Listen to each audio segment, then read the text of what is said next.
Sky News.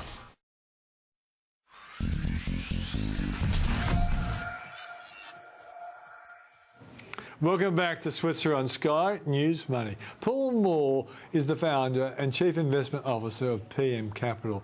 And this year it marks his 30 years searching for good investment opportunities overseas. So what has he learnt?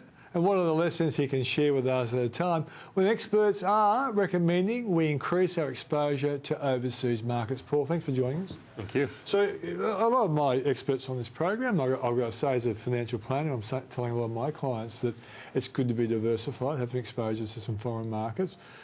You specialise in investing overseas. Why? Why did you specialise in investing overseas? Probably just an accident. Oh, great. I was expecting a really profound answer from a 30-year veteran, and you said it's an accident. Yeah, I started in Australian shares, and then back in 85, 86, I was given an opportunity to run an American growth fund, which is an exciting opportunity. In America? From here in Australia. Okay, right. And I guess I was a little bit naive and didn't really realise how tough it would be, but it was... It was 85, before the 87 crash. Yeah. Thrown in at the deep end, but it was a great learning experience. Right. So, the good thing about the American market, it has a breadth of industries and stocks, and so it's kind of like the globe in itself. Yeah. So it was just like running a global fund. And I got, as I said, a lot of exposure to different industries, and it just went from there. Okay, I know you gave me a long list of all the big things that have affected your outlook and your investment, like the Gulf War of 1990, the 87 stock market crash. Your company was formed in 1998. Was it a big deal in 1998 to do that? And was it hard to attract local money into a foreign fund? Oh, it's always hard to start off. I think I was the first client.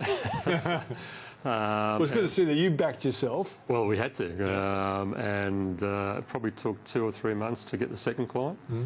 And I remember offices, we used to use the Dell boxes as our shelving cabinets. So, yeah, it wasn't easy, but it was something that I always wanted to do.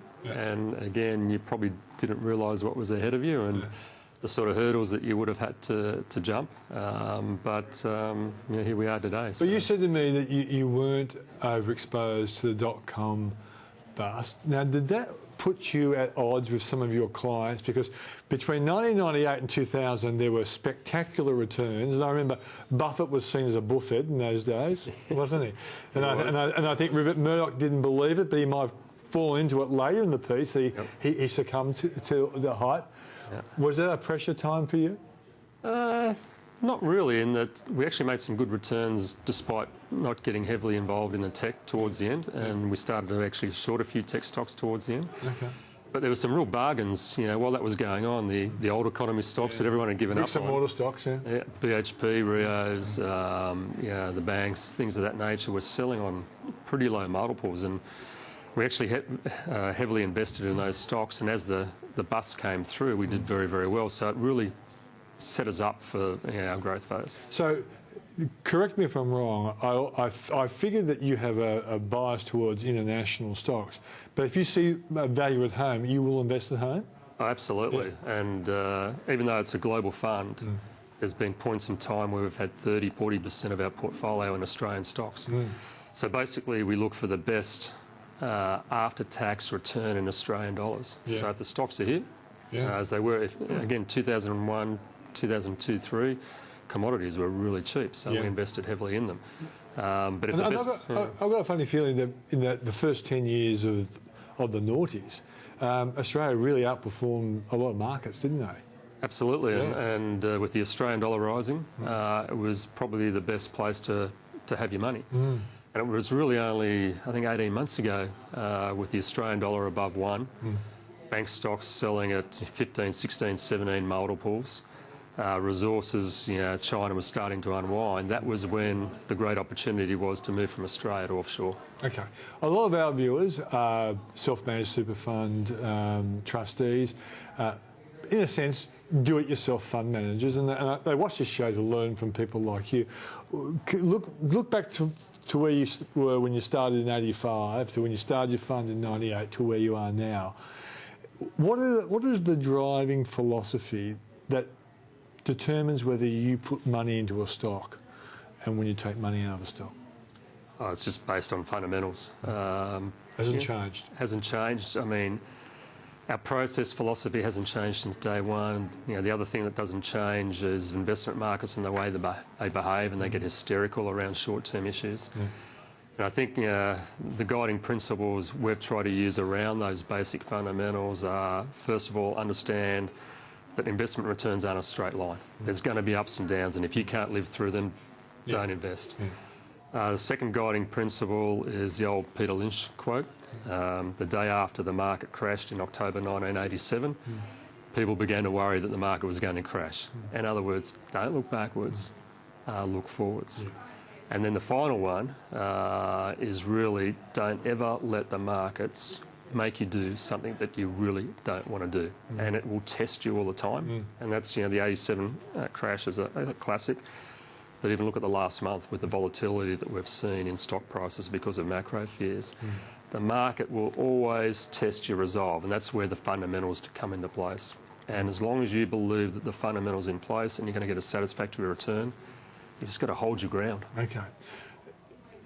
If you look at a company that really has great value, and it may well be a European company, do you then weigh up the consequences of, say, if Europe goes into a recession, you think, right, if a recession comes, even a good company can struggle.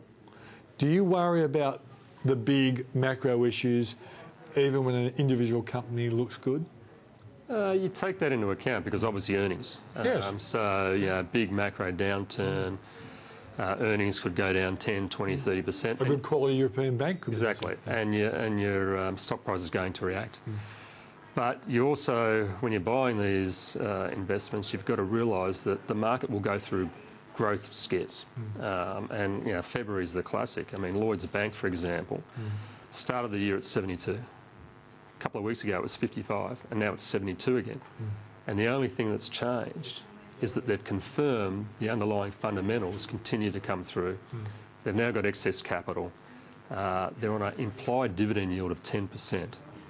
And yet 2 weeks ago you would have thought they were going out of business. So, yes, you take the macro into account, but the biggest lesson of the last 30 years is that you've got to avoid letting macro dictate your investment decisions, particularly in the short term, because the reality is most of the times the macro forecasts are wrong. Yes, as we saw last week. Exactly. Paul, we're out of time, but you'll be coming back along the way. But thanks very much for joining us. Congratulations, 30 years surviving, and look at your hairline, mate. Wish I could lay claim to that.